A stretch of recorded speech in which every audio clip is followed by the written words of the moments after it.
Yo, what's going on, everybody? This is Dillon Talk Sports. My name is Dillon. In today's video, what we're going to be discussing is, as you cannot tell, Ohio State fan here. As you have probably heard the news, if you're an Ohio State fan as well, the Ohio State football team has had a little bit of a problem figuring out who's going to be their going forward quarterback, whether it's going to be Mccord or Devin Brown. Ryan Day recently came out with a interview basically saying he had a poll up against all the coaches, basically went to all his assistant coaches and said, make your pick. Who's going to be the quarterback going forward? And he said after that happened, he came out of that saying it was literally a 50-50 split. So what I'm going to do today as an Ohio State fan, I'm going to give my opinion, look over the stats of the two guys, look over how each guy has their strengths and their cons, and pretty much give my opinion on who I think should be the starter. Before we get into that, if you're going to enjoy, drop a like. It's appreciated if you do so. And without further ado, let's get into it.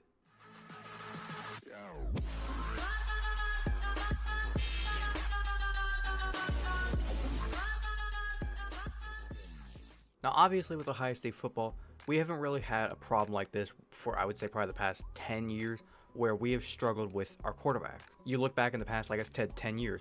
We've went from CJ STROUD, you had Justin Fields, you had Dwayne Haskins, you had JT Barrett, Braxton Miller, Cardale Jones. We've always had at least somewhat of a elite quarterback within our team. And at this moment, we are in a situation where we have two guys that we think can be elite. We just don't know it yet. Let's go ahead and start off with Mccord to start off. Mccord, obviously, he's been with Ohio State for already a few years. He's a junior. He got to play, I believe, it was either last year or the year before he got to actually come into a game. It was against Akron, I believe. He got to come into a game. It was at a moment where everybody was doubting CJ STROUD a little bit. I believe that was 2 years ago. Everybody was doubting CJ STROUD. Mccord got to come into a game just to kind of basically make people understand, yes, CJ might be struggling, but this offense still can run pretty well. And it was also kind of just like a trash game. So Mccord got a chance to go in there.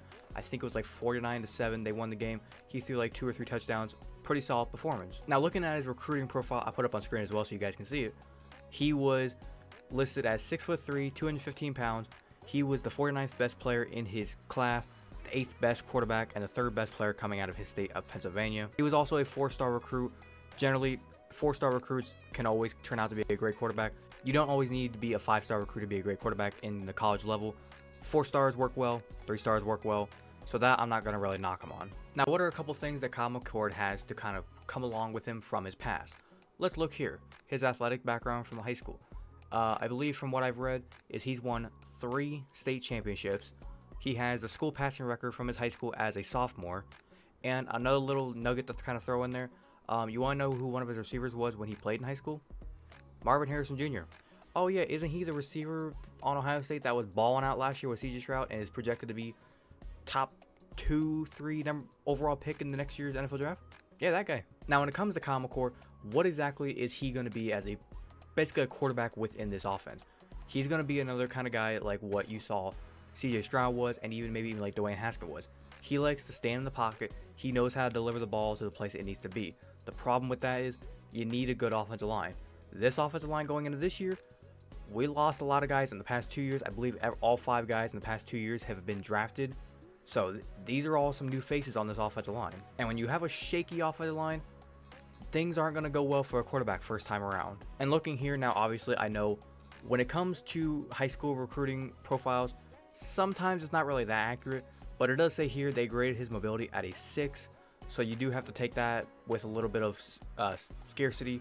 Make sure you understand that this guy, and you even see it on tape when he's out there practicing, he's not the most mobile guy. He's not. And he'll even tell you himself, there's times where he would like to be able to just take off running 50 yards for a touchdown, but he's not that guy, pal. Now, looking at what he can be, like I said, when it comes to his negatives, it's the mobility. That's kind of his negative. When it comes to his positives, he can deliver the ball to where it needs to go. He can throw it. He can make almost every single throw in the offense is what I believe he can do. It's just that mobility is going to hurt him in the long run, I feel like. Let's look at Devin Brown. Once again, I'll put it up on screen so you guys can see it. Devin Brown, 44th best player in his class, 5th best quarterback, 2nd overall player in, I believe, the state of Utah. He committed as a 4-star recruit.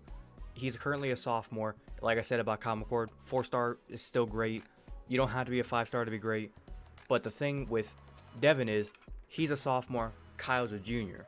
So in that phrase, a lot of people are gonna say, well, Kyle's been here longer.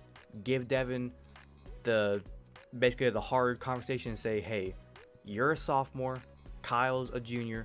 We're gonna give the job to Kyle.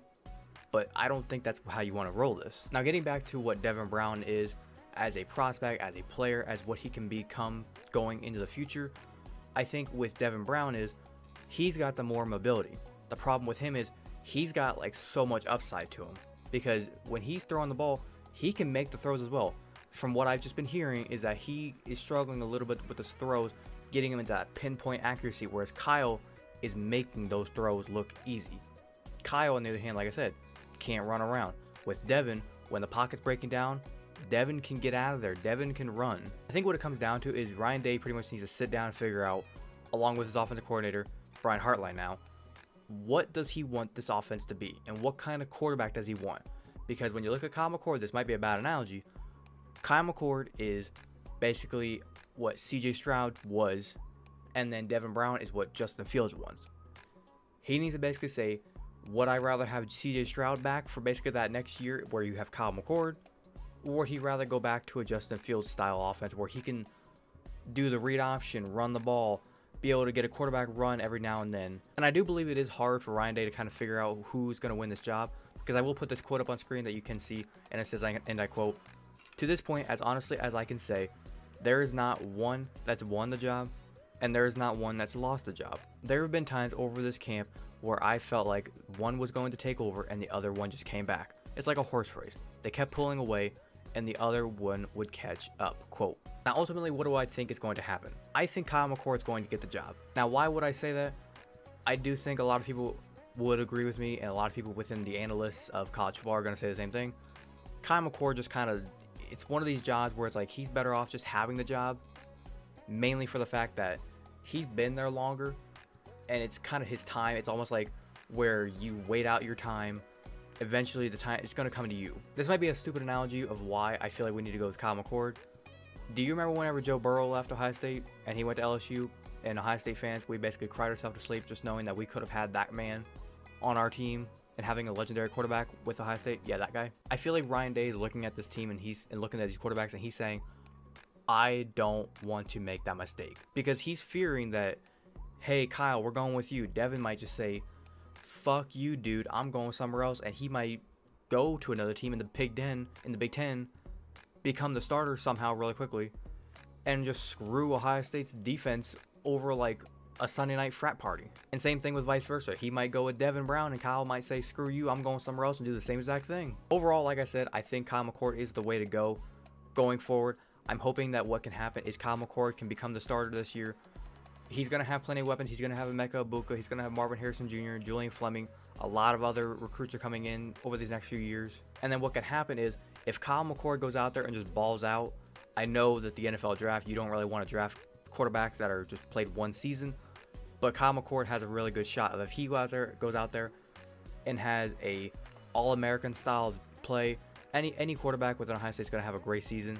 But if he can just go out there and have that great season, get back to maybe like a Big Ten title game, or just go like 11-1, whatever it may be, get to the playoffs, do something like that, I think Kyle McCord's got a shot to possibly be second, third round pick in the draft. And then from there, Kyle McCord goes to the NFL, Devin Brown steps up, and I do know there is another name of a quarterback behind Devin Brown that I'm not going to discuss in this video, but in that moment, Devin Brown can then get the start, and then once Devin Brown it's just like a returning cycle.